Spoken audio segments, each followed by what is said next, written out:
오늘 종교개혁 주일입니다. 하나님의 선물이라는 제목으로 함께 은혜를 나누고자 합니다. 이런 선물은 사람들에게 참 기대와 기쁨을 가져다 주는 것 같습니다. 그래서 날마다 선물을 하나 좀씩 받는다면 그 사람은 행복한 인생을 살게 될 것입니다. 그렇다면 우리는 날마다 행복한 삶을 살아갈 수 있는 사람들이 아닌가 생각이 듭니다. 왜냐하면 우리는 날마다 많은 선물을 받고 살고 있기 때문입니다. 아침에 눈을 뜨면 하루라는 그 포장 안에 좋은 선물들이 내 앞으로 날마다 배달되어 오지 않습니까? 깨어나서 숨을 쉬는 거, 거주할 수 있는 공간이 있다는 거, 또 먹을 수 있는 음식이 있다는 거, 좋은 날씨를 주셨다는 거, 가족들이 있고 때로는 성도들이 있고 또 아름다운 자연, 또 자유와 평화, 사실 우리가 누리고 있는 이 모든 것이 하나님께서 우리에게 주신 선물인 줄로 믿습니다. 그리고 우리에게 허락하신 선물 중에 가장 큰 선물은 바로 뭘까요?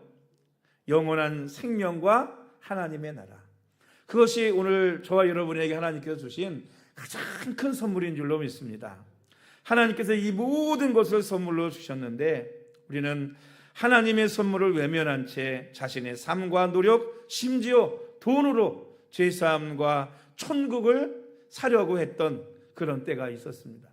성경에도 그런 이야기가 나오거든요. 사도행전 8장 18절 이하에 보면 시몬이라고 하는 사람이 있습니다. 사도들이 사람들에게 안수하니까 막 성령이 임하거든요. 그 모습을 보고 이 시몬이 너무 놀랐어요. 그래가지고 돈을 싸가지고 와서 사도들에게 주면서 이렇게 얘기하는 것입니다. 나에게도 이 권능을 달라. 돈을 가지고 그 권능을 살려고 하는 거죠. 베드로가 이런 시몬을 책망했습니다. 그러면서 하나님의 선물을 돈 주고 살 줄로 생각하였으니 내 은과 내가 함께 망하리로다. 이렇게 말씀하거든요.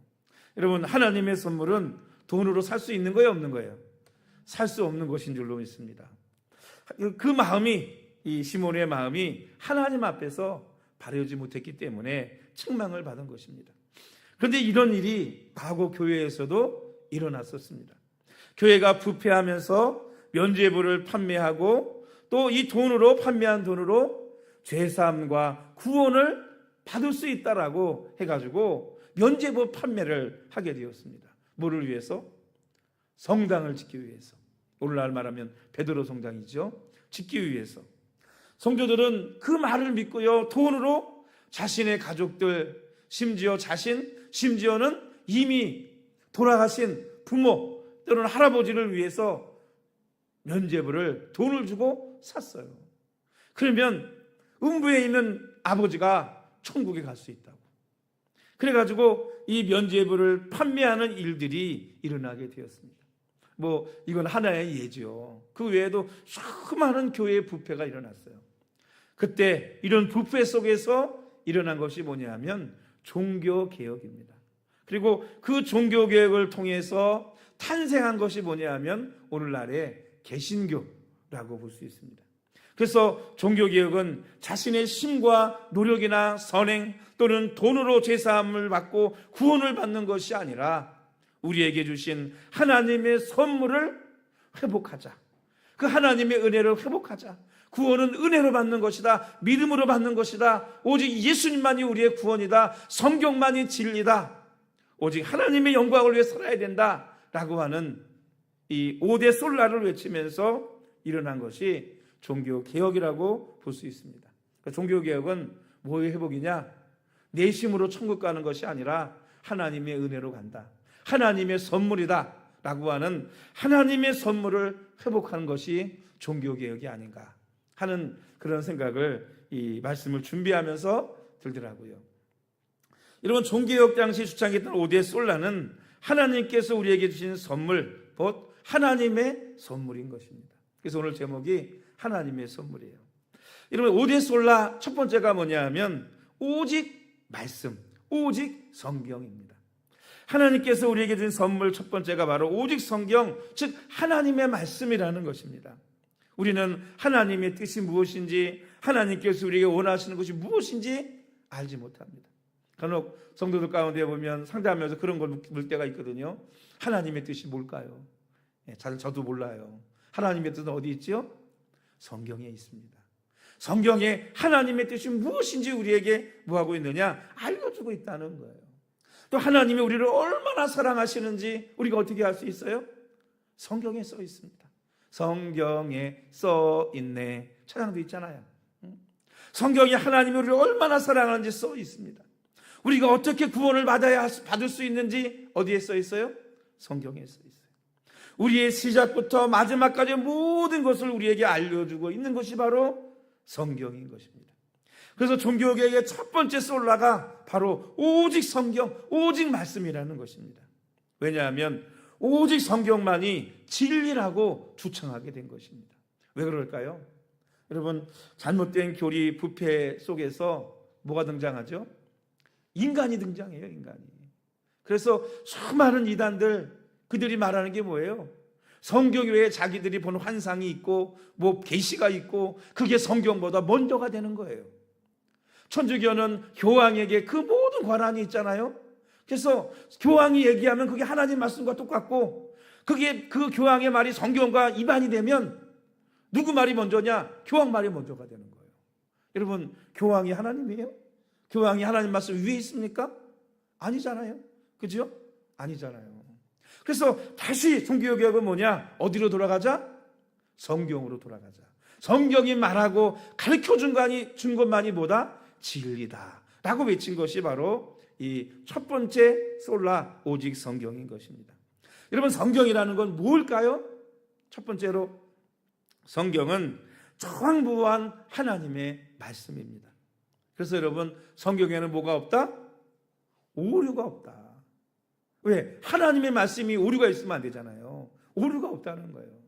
물론 여러분, 우리가 보고 있는 이 개정, 개역 한글 이런 성경에는 오류가 있어요. 여기서 오류가 없다는 건 뭐예요? 하나님이 사도들이나 선지자를 통해 주신 첫 그 말씀에는 뭐가 없느냐? 오류가 없다는 얘기예요. 근데 이게 시간이 수천 년 지나가고 또는 지나면서 어떻게 돼요? 번역하고 해석하는 과정에서 시브리어, 헬라어 이런 걸로 써져 있으니까 아람어로 그거를 해석하고 번역하는 과정에서 뭐가 있냐면 오류가 있기 때문에 계속 뭐 하는 거예요? 성경이 다시 수정하고 또 수정하고 하는 거예요.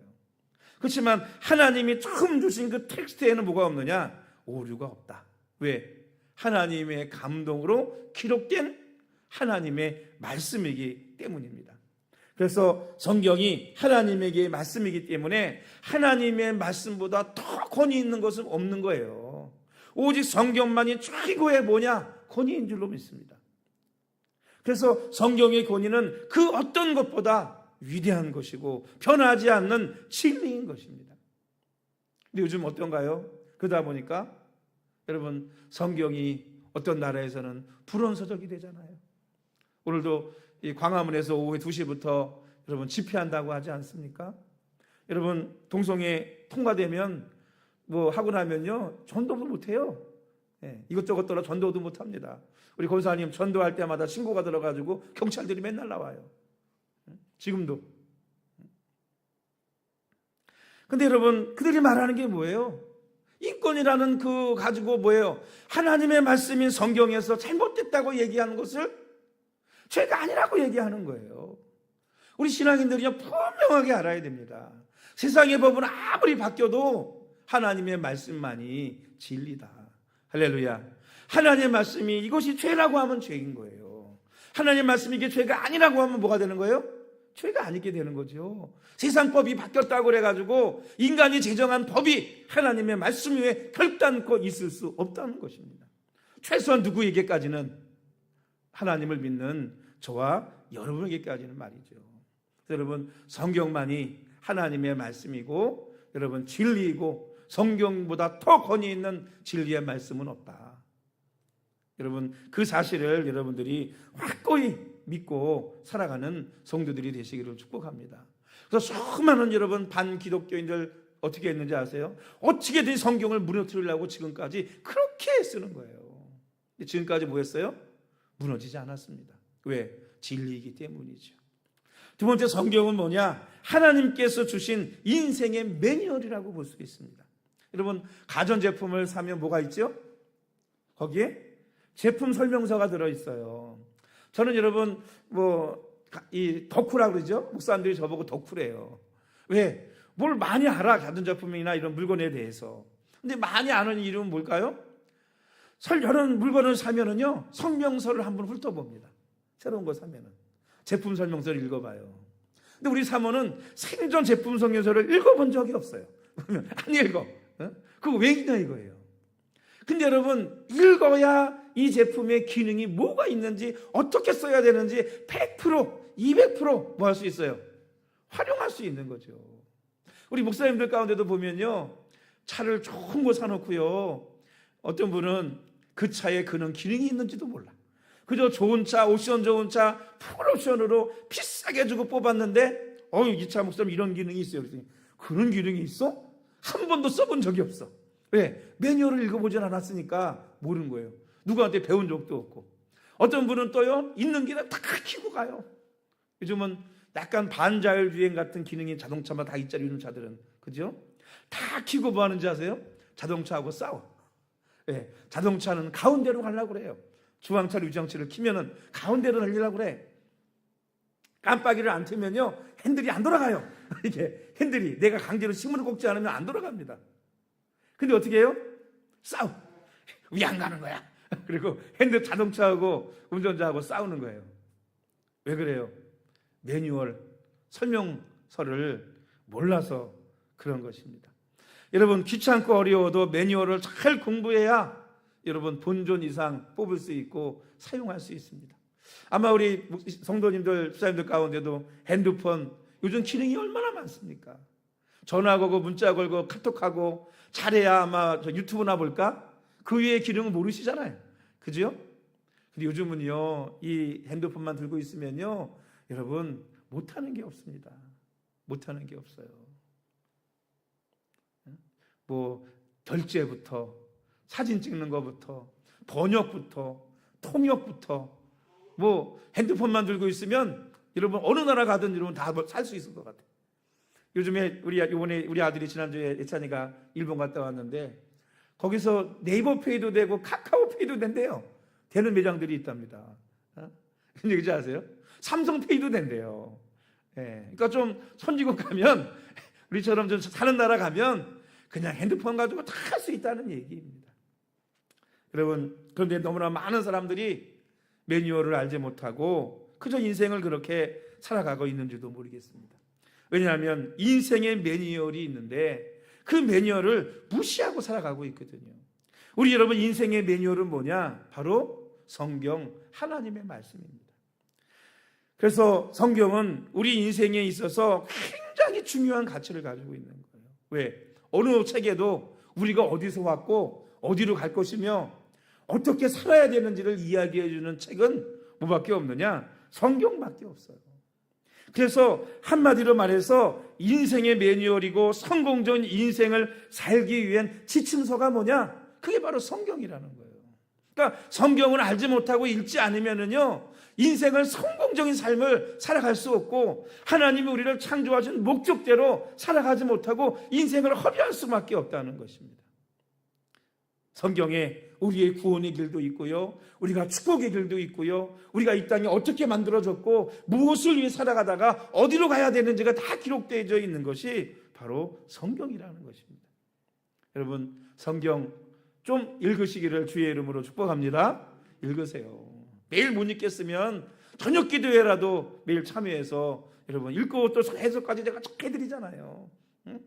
여러분, 알아야 연장도 하지요. 알아야 쓸 거 아니겠습니까?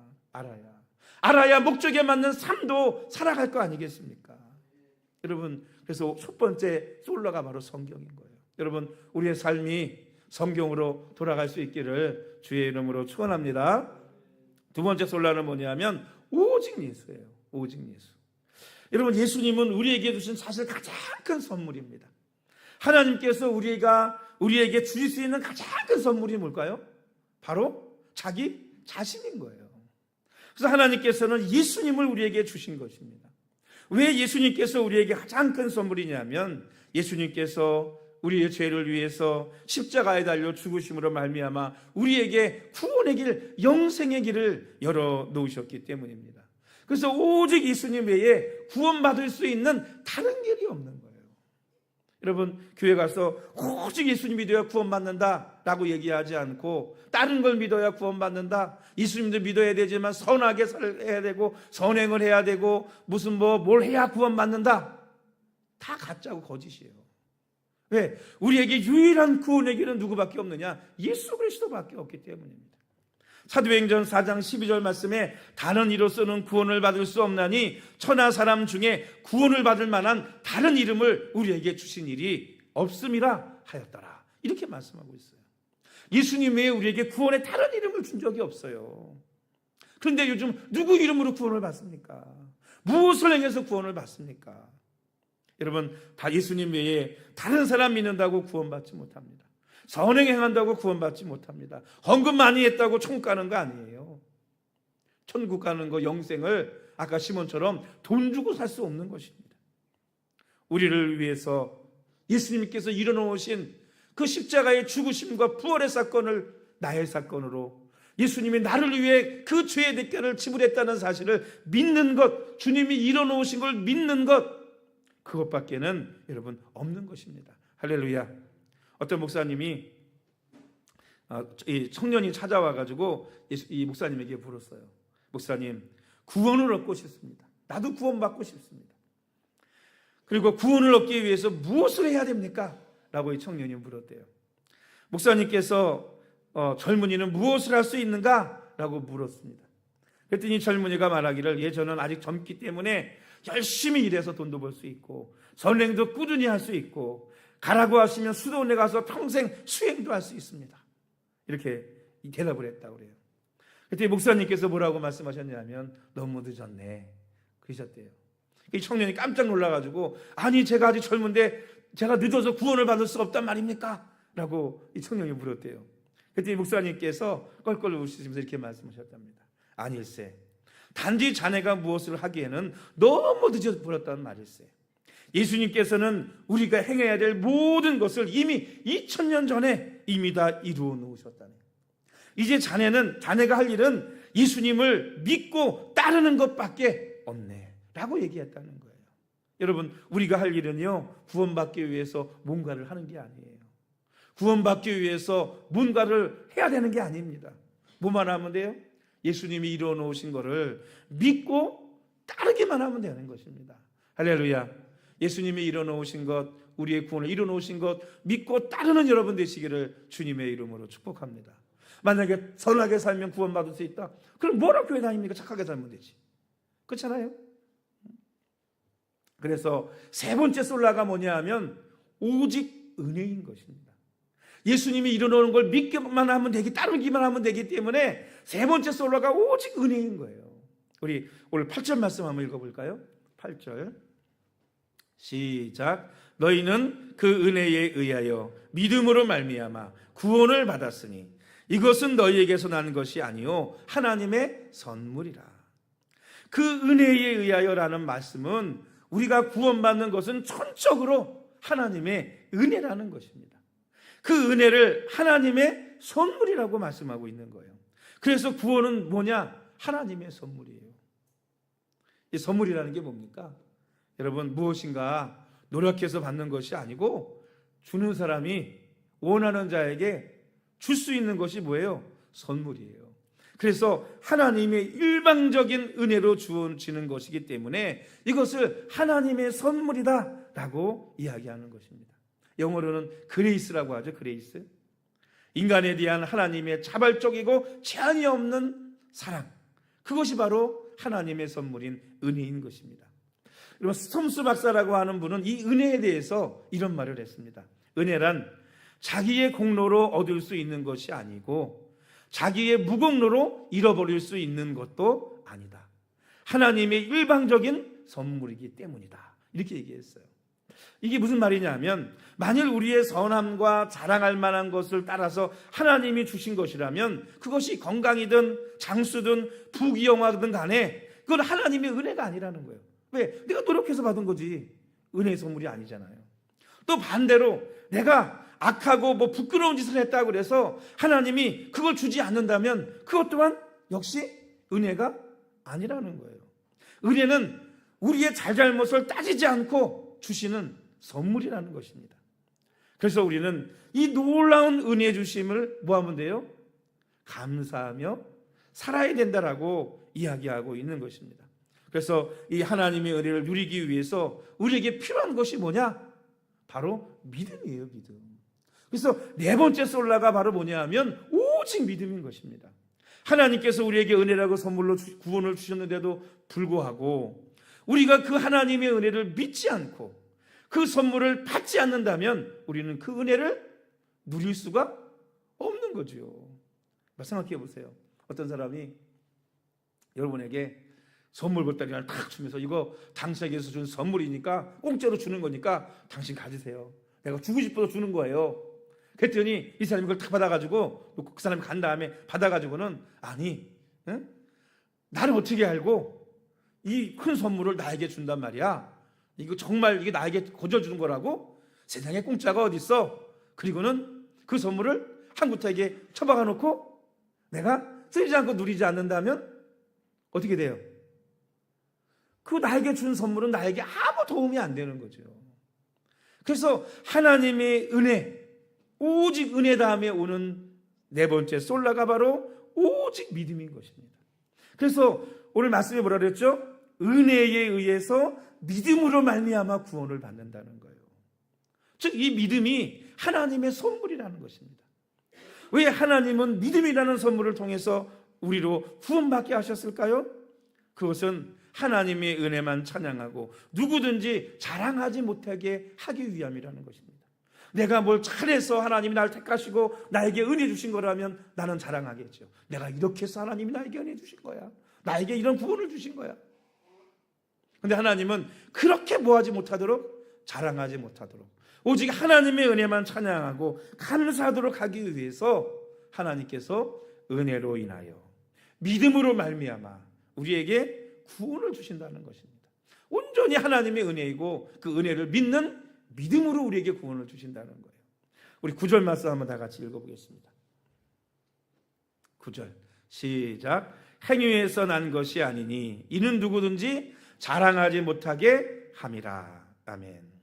저와 여러분이 죄사함 받고 구원받아 하나님의 백성이 된 것은 저와 여러분이 어떤 의로운 행위가 아니라 하나님의 은혜를 통하여 우리에게 믿음을 주셨기 때문인 줄로 믿습니다.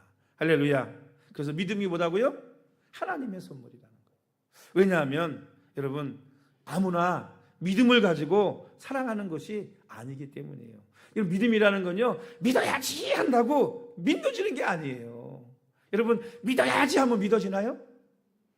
믿어져? 아니에요. 그냥 믿어야지가 아니고 믿어지는 게 믿음인 거예요. 하나님이 우리에게 믿음을 주셔서 그냥 뭐 하는 거예요? 믿어지는 거예요. 예수님이 나를 위해 십자가에 달려 죽으셨어. 나를 위해 고난당하셨어. 믿어야지. 그러면 뭐가 없냐? 감동이 없고 감격이 없고 그걸 누리는 기쁨이 없어요. 그런데 예수님이 나를 십자가에 죽으신 게 믿어지면 어떻게 돼요? 감격이 있고 눈물이 있고 감사가 있고 기쁨이 있는 거예요. 그 믿어지면. 그래서 여러분 막 하나님 미워하고 하나님 싫다 그러고 교회 핍박하고 하던 사람들이 하나님 그런 사람도 하나님이 택하시고 부르셔서 하나님이 은혜를 주시고 믿음을 주시잖아요. 그죠? 그 어떻게 돼요? 그게 믿어지니까 하나님을 만나고 예수님 만나고 그 예수님이 행하시니 믿어지니까 어떻게 돼요? 예수님 십자가 얘기하면 막 눈물이 나는 거예요. 막 우는 거예요. 조혜련 집사님도 그러고 이정은 교수님 목사님이셨더라고요. 그분도 그러고 예수님 얘기 교회 막 핍박하던 사람이 교회 무너뜨리려고 하던 사람이 목사가 돼가지고 목사 되기 전부터 예수님 얘기하면 강의하면 얘기하면 막 우먹울먹 해가지고요 말을 못해요. 조혜련 집사님 방송에서 막 통곡을 하더라고요. 방송 잠깐 보는데 조혜련 집사님 성경 얘기하다 예수님 얘기하는데 통곡을 하는 거예요. 왜 그래요? 믿어야지 하는 게 아니고 뭐 하니까 그냥 그게 믿어지니까. 그래서 믿음은 하나님의 선물이라는 거예요. 여러분 평생 성경 연구하고 성경 읽은 사람 사서 성경을 딸딸딸 외우는데도 불구하고 성경을 믿지 않는 사람들이 너무너무 많습니다. 교수님들 가운데도 그런 분들이 있어요. 평생 성경 연구해서 신학자인데 성경을 얼마나 잘 알아요. 연구해서 맨날 그거 연구하는 사람이. 근데 문제는 뭐냐? 믿어지지가 않는 거예요. 여러분, 믿음은 그래서 하나님의 선물입니다. 우리는 우리의 행위로 구원받는 것이 아닙니다. 오직 믿음, 예수님께서 나를 위해 십자가에 죽으셨다가 부활하셨다는 것을 믿으면, 여러분, 그 믿음을 가지고 있으면 구원을 받게 되는 줄로 믿습니다. 할렐루야. 오늘 저와 모든 성도님들은 크고 놀라운 하나님의 은혜를 받은 사람들입니다. 하나님의 놀라운 선물을 받은 사람들이라는 거예요. 하나님의 은혜의 선물을 받은 사람들은 여러분 어떻게 살아야 될까요? 하나님이 우리에게 인생의 매뉴얼, 축복받고 구원받는 방법도 주셔서 성경을 우리에게 주셨어요. 그리고 구원의 길을 확장 열으셔서 우리에게 예수님을 보내주셨어요. 그리고는 우리에게 은혜를 주시고 그 은혜로 말미암아 믿음을 주셔서 그 믿음으로 구원받게 하셨어요. 그럼 그런 사람들은 여러분 어떻게 살아야 될까요? 그래서 다섯 번째 솔라가 뭐냐 하면 은혜되게 살아야 되기 때문에 다섯 번째 마지막 솔라가 바로 오직 하나님께 영광이라는 거예요. 우리 10절 말씀을 다 같이 읽겠습니다. 10절 시작. 우리는 그가 만드신 바라 그리스도 예수 안에서 선한 일을 위하여 지으심을 받은 자니 이 일은 하나님이 전에 예비하사 우리로 그 가운데서 행하게 하려 하심이니라. 아멘. 우리를 누가 만드셨다고요? 하나님이 만드셨어요. 그런데 하나님께서 왜 만드셨어요? 예수 그리스도 안에서 선한 일을 위해서 지음을 받았다는 거예요. 이 성경이 말하는 거거든요. 여러분, 하나님께서 우리를 예수님 안에서 선한 일을 위해 지음 받았다. 그럼 우리는 무슨 일을 하며 살아야 될까요? 선한 일을 하는 게 목적인데, 지음의 목적이 뭐 하며 살아야 돼요? 선한 일을 행하며 살아야 되는 것입니다. 그게 인생의 목적인 거예요. 누구 안에서? 예수님 안에서. 그 성경은 우리 인생의 설명서라고 말씀드리고 있는 것입니다. 그리고 죄악으로 타락한 우리를 오직 예수님을 통해 구원의 길을 열어놓으셨습니다. 그리고 하나님께서 우리에게 은혜의 선물을 통하여 믿음을 주셔서 우리도 다시 구원받아 하나님의 뜻대로 살아가게 하셨습니다. 이제 우리의 삶의 목적은 오직 하나님의 영광을 위해서 사는 것입니다. 우리 이 에베소 2장 앞쪽에 가면요, 무슨 말씀인지 아세요? 그리스도께서 허물과 죄로 죽었던 우리를 살리셨대요. 그리고 그때에 우리가 죽어 있을 때, 영적으로 죽어 있을 때 세상 풍조를 따르고 공중 권세 잡은 자를 따랐으니 곧 지금 불순종의 아들들 가운데 역사하는 영이라. 전에는 우리도 다 그 가운데서 우리의 육체의 욕심을 따라 지내며 육체와 마음이 원하는 것을 하여 다른 사람들과 같이 본질상 진노의 자녀이었더니, 예수님 만나기 전에, 구원받기 전에, 거듭나기 전에 우리는 여러분 진노의 자녀였어요. 멸망의 자녀였어요. 죄악 속에, 세상 풍족 속에 오직 목적이 세상의 풍조와 유혹과 욕심과 육체의 정욕을 위해, 목적을 위해 살아가는 것이 우리의 삶의 목적이었다고요. 근데 이제 거듭난 하나님의 백성들은, 구원받은 사람의 목적은 자신의 정욕과 욕심을 위해 사는 것이 아니고 뭘 위해 사는 거예요? 오직 하나님의 영광을 위해서 살아가는 것입니다. 우리 인생의 목적이 분명한 거예요. 마태복음 5장 16절 말씀에 이같이 너희 빛이 사람 앞에 비추게 하여 그들로 너희 착한 행실을 보고 하늘에 계신 너희 아버지께 영광을 돌리게 하라.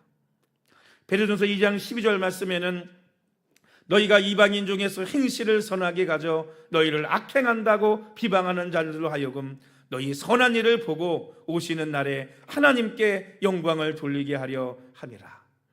고린도전서 10장 31절 말씀에는 그런즉 너희가 먹든지 마시든지 무엇을 하든지 다 하나님의 영광을 위하여 하라 라고 우리에게 말씀해 주고 있습니다.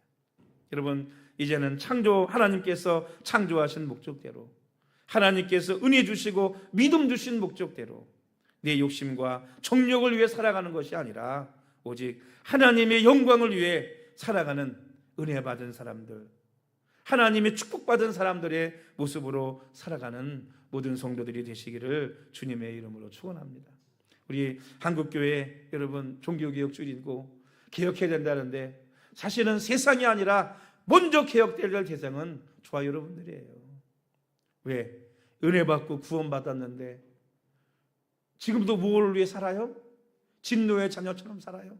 사랑받는 하나님의 자녀처럼 구원받은 은혜 받은 사람처럼 사는 게 아니고 진노의 사람처럼 산다고요. 여러분, 선한 일을 위해 지음 받았습니다. 하나님의 영광을 위해 지음 받았습니다. 하나님의 영광을 위해 살아가는 우리 모든 성도들이 되시기를 주님의 이름으로 축원합니다. 우리 기도하십니다.